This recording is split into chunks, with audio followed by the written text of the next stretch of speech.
بسم اللہ الرحمن الرحیم۔ السلام علیکم۔ حضرت داؤد علیہ السلام کی 99 بیویاں تھیں۔ اس کے بعد آپ نے ایک اور دوسری عورت کو نکاح کا پیغام دیا، جس کو ایک مسلمان نے پہلے سے ہی پیغام دے رکھا تھا، لیکن آپ کا پیغام پہنچنے کے بعد عورت کے اولیاء اور دوسروں کی طرف بھلا کب اور کیسے توجہ کر سکتے تھے؟ آپ سے نکاح ہو گیا، یہ بات نہ تو شرعاً جائز تھی اور نہ ہی زمانے کے رسم و رواج کے خلاف تھی، لیکن حضرت انبیاء کرام علیہ السلام کی شان بہت ہی عربت و اعلیٰ ہوتی ہے۔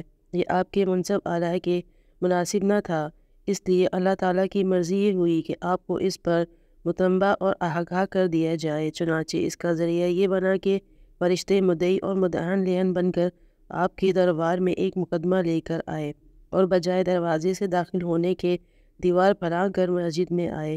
آپ ان لوگوں کو دیوار پھلانگ کر دیکھتے ہوئے ڈر گئے، کچھ گھبرا گئے، تو فرشتوں نے کہا کہ آپ ڈرے نہیں، ہم دو فریقین ہیں کہ ایک نے دوسرے پر زیادتی کی ہے، لہٰذا آپ ہمارا ٹھیک ٹھیک فیصلہ کر دیجئے اور ہمیں سیدھی راہ چلائیں۔ ہمارا مقدمہ یہ ہے کہ میرا یہ بھائی، اس کے پاس 99 دمبیاں ہیں اور میرے پاس ایک ہی دمبی ہے۔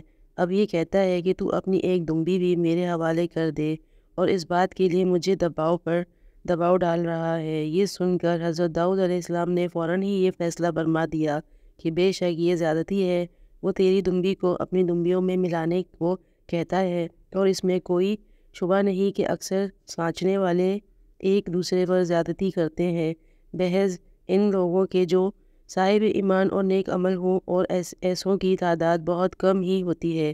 مقدمے کا فیصلہ سنا کر حضرت داؤد علیہ السلام نے اپنا ماتھا ٹینکا اور انہوں نے سمجھ لیا کہ اس مقدمے کی پیشی در حقیقت یہ میرا امتحان تھا۔ چنانچہ فوراً ہی آپ سجدے میں گر پڑے اور خداوندی سے معافی مانگنے لگے، تو اللہ تعالیٰ نے آپ کو معاف فرما دیا۔ چنانچہ قرآن مجید میں اس کا ترجمہ کنزیل الایمان کچھ اس طرح سے ہے: تو ہم نے اسے یہ معاف فرما دیا، اور بے شک اس کے لیے ہماری بارگاہ میں ظہور قرب اور اچھا ٹھکانہ ہے۔ اے داؤد، بے شک ہم نے تجھے زمین میں نائب کیا، تو لوگوں میں سچا حکم کر اور خواہش کے پیچھے نہ جانا کہ تجھے اللہ کی راہ سے بہکا دے گی۔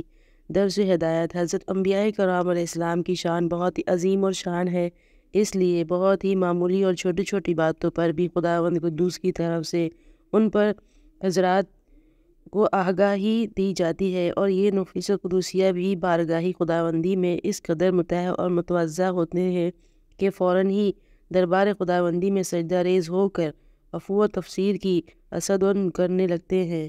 مثل مشہور ہے کہ یعنی نیک لوگوں کی نیکیاں مقربین کے لیے خطاؤں کا درجہ رکھتی ہے، کیوں نہ ہو جن کے رتبے ہیں سوا، ان کو سوا مشکل ہے۔